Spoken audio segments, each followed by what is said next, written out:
What is up? No big intro for us today, but why not? It's a Tuesday. It's Taco Tuesday. Jared, how are you? Yeah, that was abrupt. It was an abrupt. We're just so damn excited for this Team USA match today. Nothing's working, I but can't that's even wait. okay. You and I are here. We're ready. You're in Philly, right?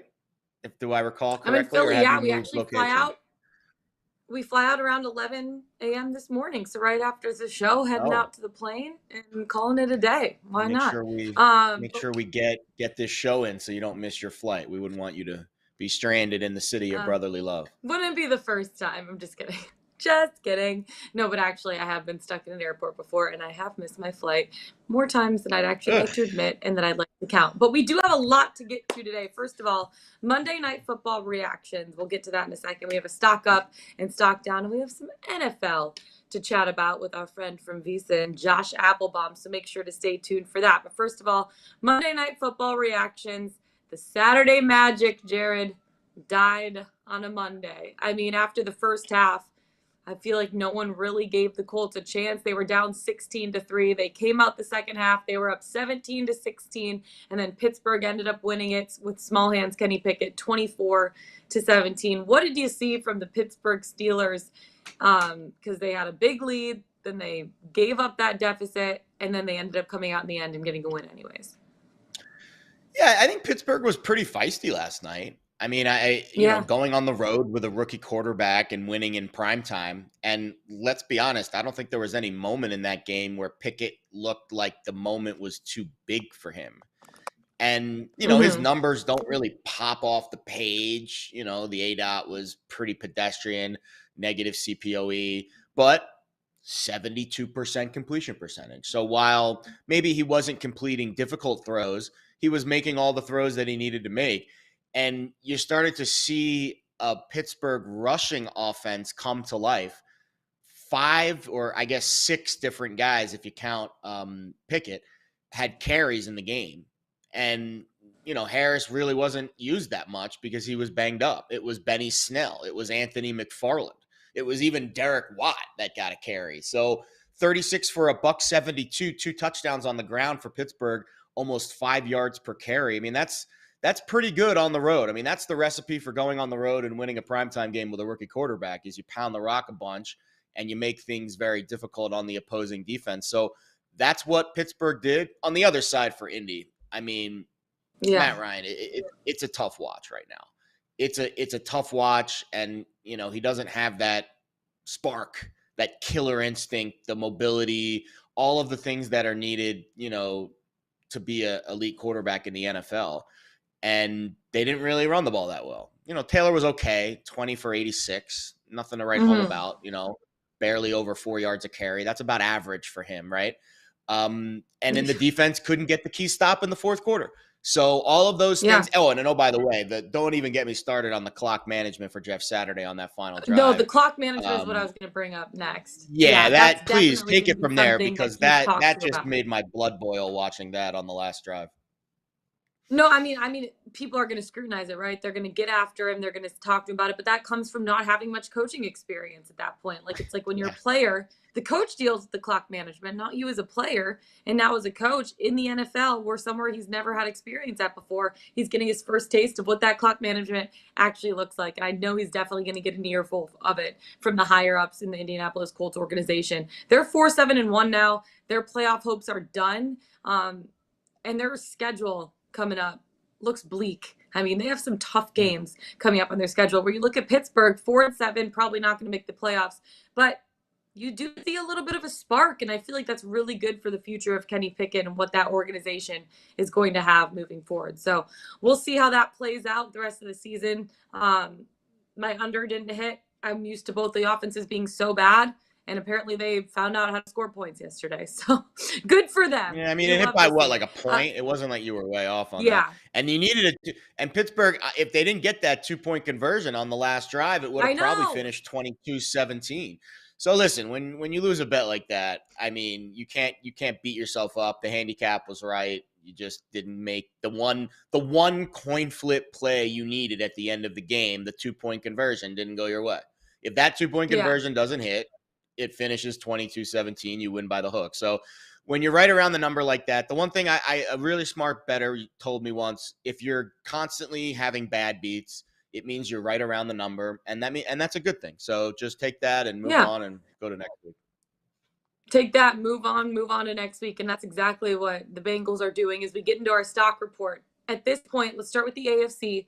Would you take the Bengals at 10-1 to win the AFC? Because they had a big win over the Titans last week. They beat up a physical team. And I know the Bengals are usually a team that passed the ball, right? They held Derrick Henry to 38 yards, 17 carries. Titans only had 1 sack, which the Titans are known for getting after the quarterback. So they held him to 1 sack. Now they're tied for basically first place. They're winners of 3 straight. They're ready to be a playoff team, 7-4 in the season. And I feel like, Jared, they're surging at the right time. But to win the AFC at 10-1, is that a little bit too out of reach for them? No, I'll be honest. I think what they did on Sunday, first of all, and speaking of bad beats, like we had Titans +3 and they lose by 4, and then they go, the last drive, you get the field goal. They would have went up 7, and then Tannehill's got one last chance with 2 minutes left, and Tennessee commits some foolish penalty.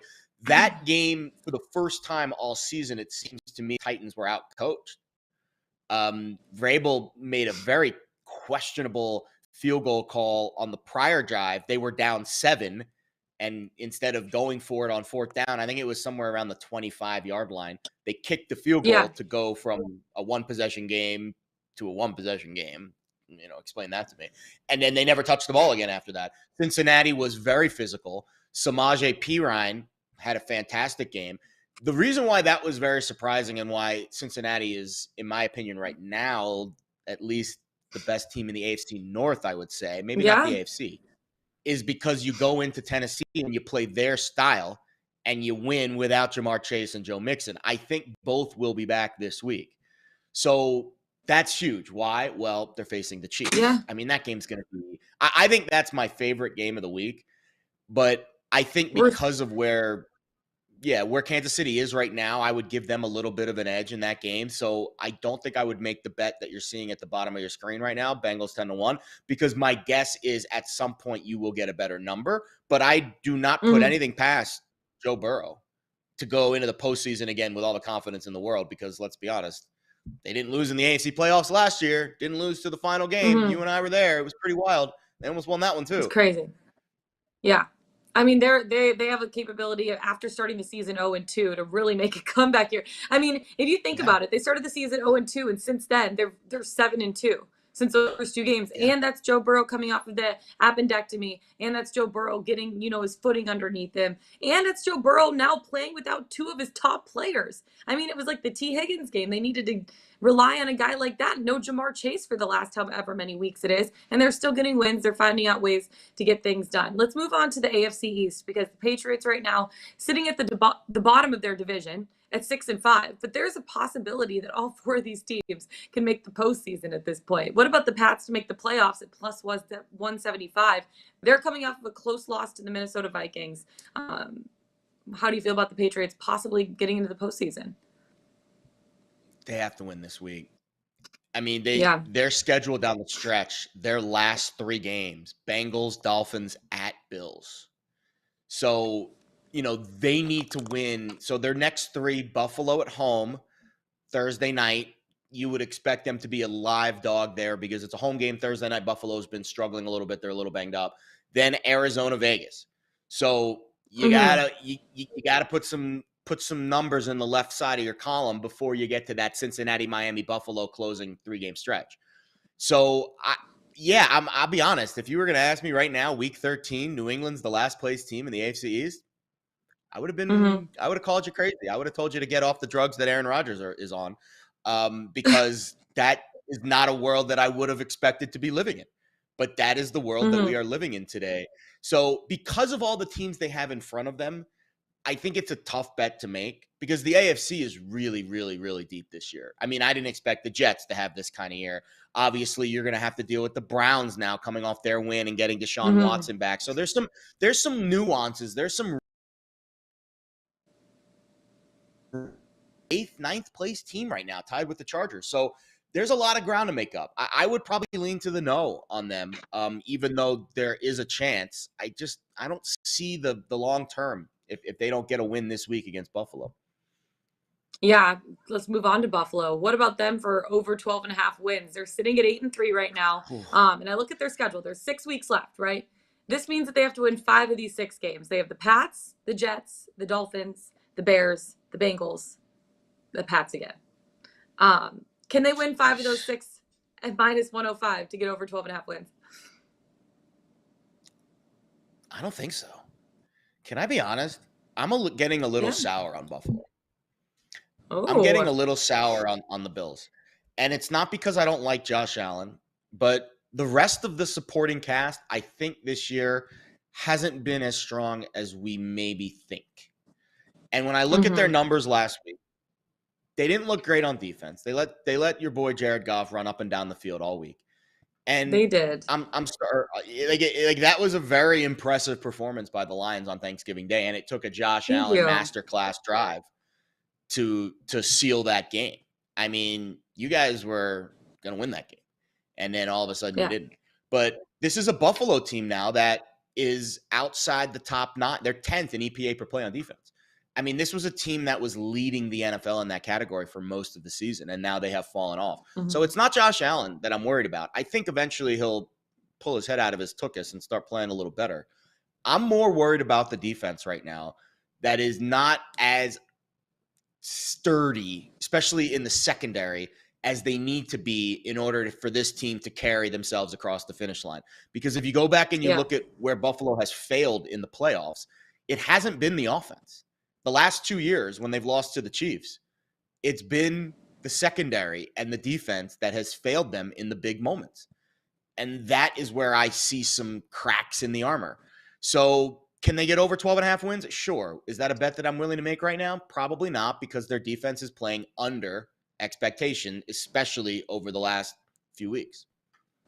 Yeah, let's quickly go through the NFC before we bring in Josh. 49ers to win the Super Bowl right now at plus 650. Is that a bet you'd feel confident in making? Obviously, they're sitting at the top of the division, 7-4. They had a good game last week. What do you think about them winning the Super Bowl? 6.5 to 1 odds at this point. I think they're the best team in the NFC. The odds makers have pretty much come to a consensus on that if you faced Philly on a neutral or Dallas on a neutral, the Niners would be a penny or 1.5 favorite. So if they are priced beneath anyone in the NFC, then you are getting a sliver of value off of that. Maybe not the Super Bowl number, but if they're behind Philly or Dallas right now in the NFC market, based off of what the odds makers tell us, they're the best team in the conference. So that's the way I would look at the Niners right now. Now, of course, what could transpire over the next 6 weeks? Anything. Injuries. We already saw Elijah Mitchell's probably done for the year. Christian McCaffrey's banged up. And that's always, I mean, this is the time of year that the attrition really starts to become prominent.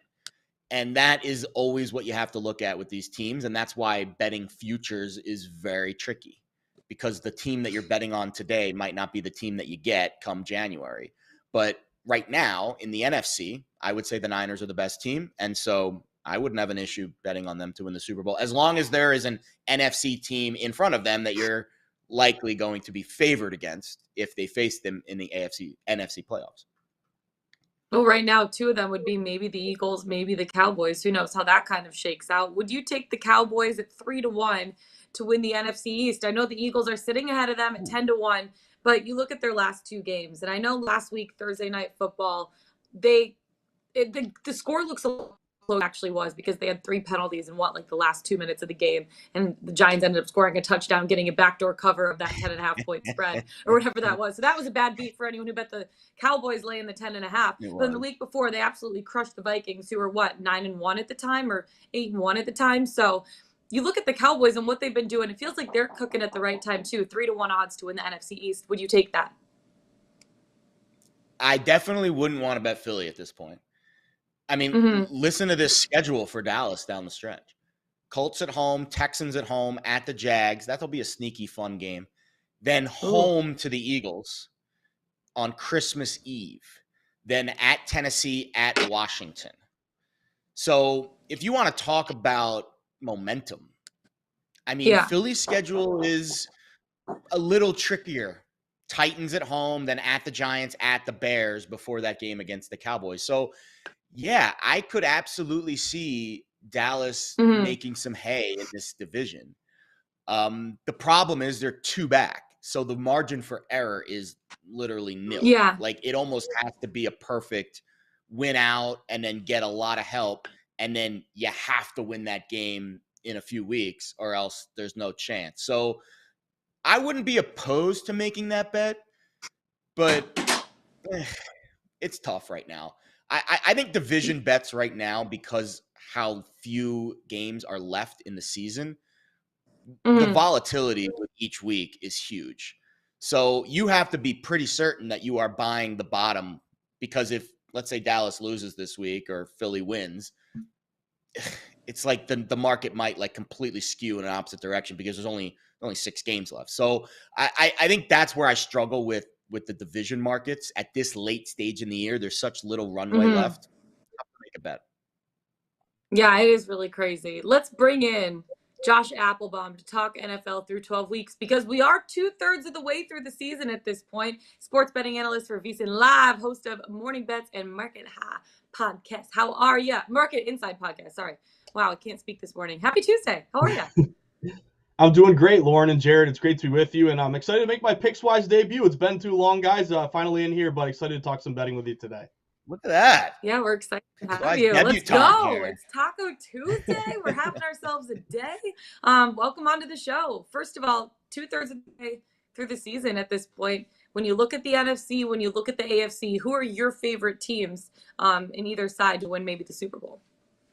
Yeah, so I think Jared hit on one of them. I'd be looking at San Francisco, even though you do have some injuries right now. But, with Tom Brady struggling in Tampa Bay, obviously the Rams are completely out of it. The Eagles, to me, are a team that, I like the moves that they've made at the trade deadline. Obviously, Jalen Hurts, he's the second runner-up here for MVP. I think he's like plus 300 around there, even though it looks like Mahomes is going to get it. That's a team that, is kind of scary, but are they too young? Is it too early? Are they a paper tiger where you have a great regular season, and can you do it in the playoffs? So to me, Shanahan's kind of the kind of guy who's been there, done that. Jimmy G, it's kind of funny. You talk to one person, they think Jimmy G's terrible. Then other people love him because he's a winning player. Yeah, he'll make a cringeworthy pick, Mhm. but it's a guy that has one of the better win-loss records of any starter. So to me, San Francisco's a team I'd look at. And I heard you guys talking about that, San Francisco just in general. One quick thought on that Miami game. San Fran's at home against Miami this Sunday. I'm looking at Miami and the points there, guys. This game opened as high as San Fran laying 4.5. You're now down to 3.5. So the line is going toward the Miami Dolphins here. And if you like the Dolphins, I'd grab the hook with a 3.5 right now. Looks like it's getting down to 3. Tua as a dog in his career, 9-4 ATS, 69%. Shanahan as a favorite. He's been good as a dog. As a favorite, though, just 19-28 ATS, 40%. So, Wow. banking on San Fran, long term. But in terms of this weekend, can they win by 3 and you cover with Miami in the hook? I'm looking at the Dolphins plus 3.5. I like it. Josh, one of my favorite things about your pod is you do a great job with analyzing a lot of the trends and a lot of, the overall market indicators. And this year, speaking of that Dolphins game, underdogs especially of over a field goal, have been the soup du Yeah. jour. I don't even know why I even bother laying more than 3 points anymore, because it seems like I'm sweating these games out to the last possible drop. Although I did get a little fortunate with that Commanders Falcons game on Sunday. But in general, why do you think underdogs have had so much success this year? And is it something that you see carrying through to the end of the season? Yeah, it's a great question, Jared. So just a line of demarcation, that 3.5 number here. These stats are kind of incredible. If you're just a dog in general this year, you're covering 57% of the time. So really good. And again, if you talk to a new bettor, we have legalization spreading, and you say 57%, they're like, that's not very good. Like if I got a 57 on a math test in high school, I'm probably, getting detention. My mom's mad at me. I need a tutor. But 57% in betting is really, really good. Billy Walters, I read one book, arguably the greatest bettor of all time. He had a historic win rate of 57%. So overcoming the juice, that's 52.38%, 57%. They're doing very, very well. Obviously, we saw yesterday, maybe not a great example because you did see the Steelers at 2.5 cover that number, but that 3 right down the middle, if you are a dog getting 3 or less, you're only 33-37 ATS, 47%. But again, Wow. Jared, to your point, 3.5 or more, 66 and 39 ATS, 63%. So that's a huge gap there. I think part of it is just, this league, there's a lot of parity here. Like, you don't have these teams that have, just these massive, freight trains going through the league. Obviously, you have, the Chiefs, with a 9-2 record. You have the Eagles here, 10-1. But the Chiefs, I think, are like 4-6 ATS. It just speaks to me that, back in the day when it was like Brady and the Pats and, Manning and the Colts, you had these big teams that would roll other teams. It's a very even league right now. So I think as a bettor, taking these dogs is worth it, especially 3.5 or more. And guys, remember, NFL is the most popular sport. You're going to get the most public attention. Where does the public like to go? Favorite. So automatically, when you're betting on a dog, you're getting some contrarian value, but definitely targeting those dogs 3.5 or more, like Miami this week. That's really been the sweet spot this year. Another dog of 3.5 or more is the New England Patriots coming up in It's Tuesday. So 2 days, the Thursday night football game, AFC East matchup between the Bills and the Pats. The Bills played a really close game against my Detroit Lions. We saw some holes maybe with them in that game. Gosh, I really thought that they were going to win one. We've lost 16 straight Thursday night football games. Or I mean, not Thursday night, Thanksgiving games, but I digress on that. Then you look at the Pats, they played a really close game on Thanksgiving as well. How do you feel about the Patriots getting 4.5 points there with the trend that you were just talking about?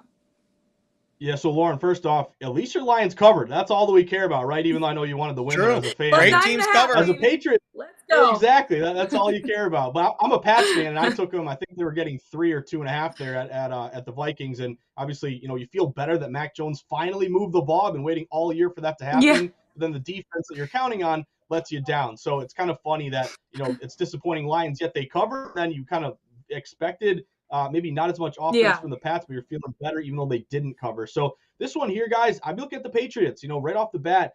Primetime game, super lopsided toward the Buffalo Bills. At VSiN.com, we get these DraftKings percentages directly from DraftKings. These are real licensed sports books where these percentages to me are very meaningful. A lot of people tell me they're meaningless. I think they have a lot of meaning. I'm not going to say they're the end-all, be-all. However, the other thing people are like is, DraftKings is a square book, so the percentages don't mean anything. Well, if you're a contrarian bettor, to me, they mean even more because you're taking in bets from mostly public bettors in general. So along those lines, this is a really lopsided play to Buffalo. Guys, they're getting 76% of bets.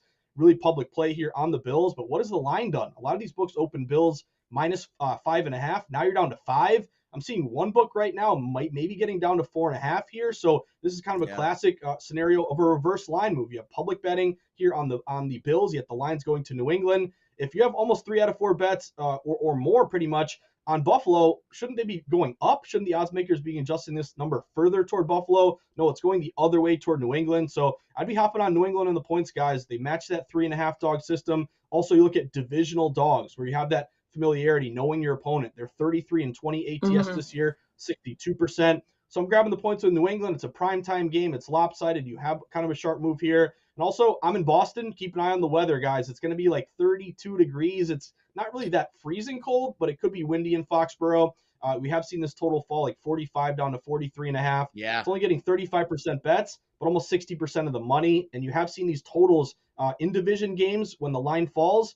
They're 19 and 8, 70%. When the wind blows 10 or more, they're like 60% to the under. So I'd lean under. In correlative betting, move to a dog, move to an under. Give me the Pats, and I'd lean under. Yep. Yeah, I'll echo the sentiment on the bet splits. It's been a hot button topic on gambling Twitter the last few months. I think they matter, but I don't think they are like the one thing I will rely on for my bet. Like it's one of those things where if I'm going through my handicap and I see that movement, it will, give me the spidey sense, and then I will look further into a game. It's almost like an indicator more than it is like the end all be all. That's how I view them. And some people analysis paralysis, I get it, but I'm never upset with more information and more data because let's be honest, that's the only thing we have to derive these bets besides our gut feelings, which at the end of the day are only as good as certain ones. Right. All right, let's get into some totals because as you said, totals have been kind of another hot button topic this year, mostly unders. That's been the vibe of the season. Now that we're getting to the end of the year and the market's caught up, Josh, do you think we're going to start to see more overs down the stretch, or is the weather and the familiarity that these teams have with more divisional games taking place over the final 6 weeks, will that keep the totals relatively low? So I think it's a case-by-case basis, Jared, here. Now, number one, just unders on the year, they're 102 and 78, so you're 57%. So it's kind of ironic that both dogs and unders, which the public, Yeah. excuse me, loves favorites and overs. You want to root for more points. It's more fun to root for an over, but again, the odds makers know that. So sometimes they shade these numbers to the over. It's just going contrarian. Dogs and unders, it's been a good year, 57%. But to your point, Jared, there has been some regression here. Unders started the first, I think, 9 weeks of the year. So they're about 60%. You look at the last 3 weeks, overs are 23 and 21. So it's not like overs are, catching on fire and winning every play, but you're not getting those weeks where like unders go 10 and 5 or, 9 and 8 or, just a winning record. You're starting to see like even weeks like 8 and 8, 7 and 9. So again, you are seeing some aggression toward these overs a bit. In particular, the primetime overs, guys, that was a low total last night, like 39.5. You go over with that one. Those primetime overs were an incredible cash cow to start the year. They were like 19 and 8 to start. They've lost 7 straight. So the primetime overs have regressed. But I think what you said, Jared, is important. Like, am I now just going to abandon unders and bet overs? No, but I think on a case-by-case basis, like, for example, the weather, really, really important. I think that's kind of the thing that would keep me still playing these unders. Like, you look at Chicago this weekend. Chicago, who are they playing? Green Bay. We don't really know the quarterbacks there, but Windy City, it'll total open there, I think, like 44. It's down to 42.5. If you give me like a divisional game late in the year with familiarity, with windy spot here, I'm still banging these unders. But in general, I don't think unders are quite the auto bet that they were to start the year. Yeah, that total last night set at 39.5. I liked the under. I bet the under, and the over hit by like 1 point. If that 2-point conversion didn't hit, it's okay. But Jared likes to remind me this morning, if you're off by like 1, if it's a bad beat and you're off by 1, it means you were right there, right? You're still having the right analysis. Right around it's just the number. one thing or the other that doesn't make it hit. Absolutely. One random play throughout the course of the game goes against you. Literally. Can't get you to change your whole line of thinking. You just got to move on. Next bet. Push Speaking of next bet, baby. Lauren, please. Next bets. Yes. Thank you, Gerard. Appreciate that. Yeah. I mean, we're moving into the final third of the season. There's 6 weeks left. Pretty crazy. I feel like some of these teams have really tough schedules and they're going to need to grind it out to make it to the postseason. Other teams have a cakewalk at this point. They've played their tough parts of their season. They have a cakewalk to the playoffs. Who do you like here for week 13? Early bets on a Tuesday. Yeah, a couple bets we talked about. Some on the Patriots in the points. I'm on Miami in the points, but I'll go to a let's call it the 425 maybe teaser play, or maybe just take the regular points here. Sure. But a couple dogs here, guys. Number one, the Las Vegas Raiders. I'm looking at the Raiders in the points. This one jumped out to me. Raiders are at home against the Chargers. This open Chargers laying 3, immediately got down and hit. So like one thing I look at in the NFL is the early move. Like when these lines get released late Sunday, what's the automatic early move? Because you have a lot of wise guys or wise girls, whoever they may be, who look at their numbers that they set, and then they compare it to the odds makers. And if they see a discrepancy, boom, they hit it early. Now, it's not always that the early number cashes. Like, again, referencing Billy Walters, he was kind of the king of the head fake, where at low limits, you hit the side you actually don't like to move the number further in the position that you truly like. Then you hit your position at a better number. So it's not always that the early move, continues to be the great, the sharp move all week. But it is notable to me, especially if you don't see buyback. So what I'm getting at here is early move was all over the Vegas Raiders. They opened getting 3. I'm seeing like 1.5. I see one book maybe even going to 1. Like this line is really falling toward Vegas. They're only getting 30% of bets, but almost 50% of the money. That's another thing I look for with percentages, a discrepancy between bets and dollars, where I'm really looking for more money than bets. You also get divisional dogs. We mentioned that with the Pats, but that matches also with Vegas. 33 and 20 ATS, 62% with these divisional dogs. Maybe it's a teaser play. Again, I mentioned that, but if you're wary of missing the key number of 3, you can only get a 1.5 now. Maybe you take them up to 7.5. You go through 3, you go through 7. And then I would pair that, guys, with Cincinnati, the Bengals. Talking about bad beats and commiserating. I was on the Titans this past week. I love that line. Got a good number. It went to like a pick 'em, and Joe Burrow just made throws that killed me late down the stretch. Same. Yeah, exactly. It's tough here, guys, but I'm high on the Bengals in general. To me, they might be a dark horse to maybe get out of the AFC, even though it's going to be tough, obviously, to beat KC with the bye and home field. But I like them in the points here, guys. They open minus. It's almost the same thing. Like if you like Vegas, you probably like the Bengals here. They open getting 3, down to 2.5. Joe Burrow, as a dog in his career, has been great. He's 14 and 7 ATS, 67%. It's also maybe a higher scoring game. I saw it open like 51.5. It's up to 52.5. Again, either you like the points as they are, or you tease them up, take them up to 8.5. But to me, both Vegas and Cincinnati, along with the Dolphins and the Patriots, are the top plays I'm looking at this week. Josh, we Great stuff, so Josh. appreciate you coming on the show. Thank you so much. Tuesday, Taco Tuesday with Josh Appelbaum. Have a great one. I'm sure we'll be having you on in the near future as well. You guys are the best. Thanks for having me today.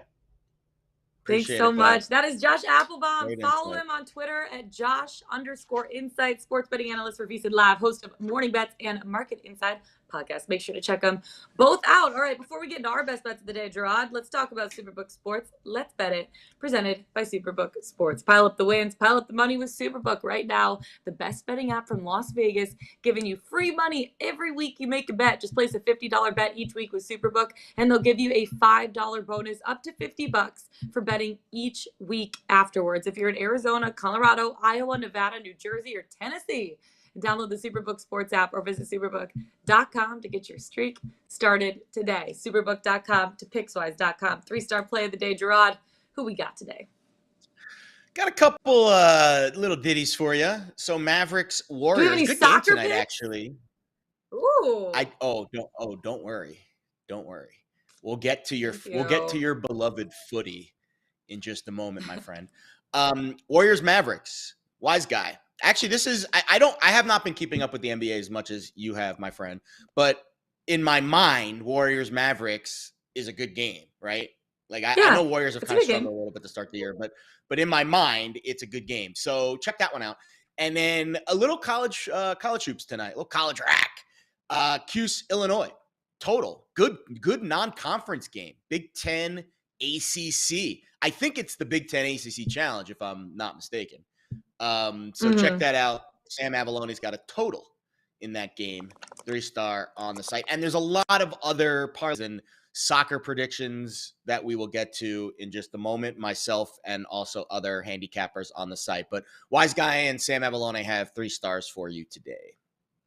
Yeah, let's talk about that soccer football, as we like to call it, as we head to the World Cup, because the USA is basically playing a do-or-die game today against Iran. How do you feel like this one's going to play out?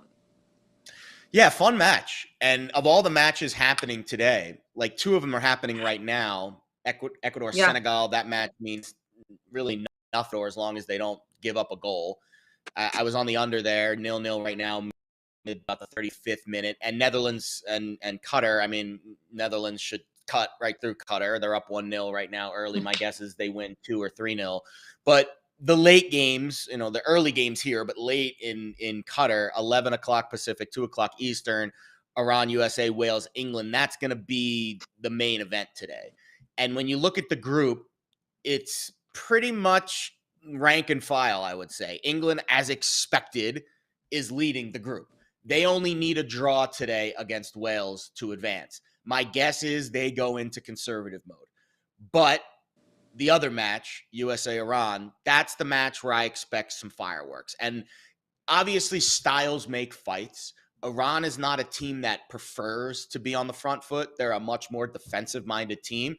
But if they fall behind by a goal early, which I think is the likely game script because the U.S. desperately need to win in order to advance, that's when this match could open up. So the hope is, the way that I see this match playing out in my head. Now, I'm not I don't have a tacticianary brain when it comes to soccer. I really just bet numbers. And if the U.S. scores in the first half and it's 1-0, this match will open up a lot in the second half. And I think we'll see Iran obviously push, and that will leave them a little bit undermanned on the back, which is where they usually like to allocate their resources. And I think that's where the second or third goal for U.S. would come. Do I think they're just going to blow out Iran today? No, this is going to be a tight affair, but 1-1 gets us a push here. 2-0 U.S. gets us a push here. The way I capped this match was 2-1 U.S. I could see 2-2 also. Iran's feisty, and there's some political undertones. We don't like to bring politics on the show, but if you watch the press conference yesterday or 2 days ago. Yeah, I got a little feisty. There was, U.S. and Iran right now don't have the exact, it's not, sunshines and rainbows between those two teams in the political arena. And sometimes we see that carry over onto the pitch. We saw it, remember back in the 80s, U.S. and Russia and the Soviet Union in hockey, it kind of felt like it was a war on the field, on the ice. And I think we might get some of those vibes today. So I'm excited to watch this match. This is the most important match in Team USA's recent history in the last like decade. Yeah. So everyone watch this thing. It's not going to be the sexiest match because these are two, grinder teams. But US gets on the front foot early. They're going to be pushing. I think this match will open up. So I'm willing to take a crack at over 2. Likely a push here, but I think there's a chance we get over if the U.S. can get a goal in the first 30 minutes and open this thing up in the second half. So we'll go over 2 Iran and U.S., and obviously I hope the U.S. wins 7-0. But I don't think it's going to be that kind of match. I would say 2-1 or 2-0 U.S. is kind of where I'm leaning here with this final. That's going to be a very exciting game. I'm so excited for it. 2 p.m. And you talk about Miracle on Ice. They might play us we might play this team 10 times. They might beat us 9. Not this game. Not tonight. Tonight we skate with them. Tonight we stay with them. We shut them down because we can. And I think that's exactly what the Boston Bruins are going to do tonight against the Tampa Bay Lightning as I transition to my best bet of the day, which I'm taking it to the ice. And I like the Boston Bruins 60-minute money line at -111. It's the game finishing in 60 minutes. Boston Bruins winning in that time. It used to be called the three-way money line. Some of these sports books have kind of shifted to call it the 60-minute money line. I was looking at the Bruins just regular game money line. It is so juicy right now because this is one of the hottest teams in the NHL this season. NHL this season. They're 18-3 on the year. And I'm riding my Bruins train until it dies. Both teams right now set to make the postseason. 2 of the best teams in the East. The Bruins literally don't know how to lose right now. The only team that scored more goals than them this season is the New Jersey Devils. And the Devils are ahead of them in the Eastern Conference by 2 points, but that's also because they played an extra game. So the Bruins wanting to get that momentum going. And it brings me to who has the best defensive rating in the league. It is the Boston Bruins. They are only allowing 2.24 goals per game. And they've also won all 12 of their games so far this season at home, Jared. They haven't lost a single game at home. Guess where they're playing today? Wow. TD Garden. Guess where they've been cooking? At TD Garden. For Tampa, they're really good this season, but they also have a couple of issues. Defensively struggling a little bit. League average, they're allowing about 3.15 goals per game. They've gone 7-3 in their last 10 games, and they're struggling a little on the road. In their last 10 games, they've lost 4 of them on the road, so just over 500 away from Amalie Arena. It's a big test for the Bruins, but that also means you get a little bit better of a value. The money line was a little too juicy for me. I bet them the other day at -150. That hit. It's up to -170. I don't know if I can lay 70 cents. The juice might be a little too much for me. So that's why I'm looking at the 3-way money line or 60-minute money line, which is -111, only laying 11 cents for it, hoping they win in regulation. They've been massive favorites for a lot of games recently. So getting them at only -111 to finish with a win in regulation, I feel really good. Also, side note, they haven't played since Friday. They're going to be well rested. The Lightning are coming off of an overtime win last night at Buffalo. So their legs are going to be heavy playing the second half of a back-to-back. Buffalo hasn't played in 3 days. So Bruins haven't played in 3 days. Feel pretty good about them on the 3-way money line or the 60-minute money line, whatever you like to call it. That's it for us today, guys. It's the 3-way. It's the 3-way money line. That's how we boogie here on Pickswise. 3-way, baby. That's how we biggie. That's it for us today. Find us on the Pickswise YouTube channel. Go to pickswise.com. Follow us on Twitter. That's Jared Smith. I'm Lauren Jabbar. We'll see you guys tomorrow. Let's get it. Let's bet it.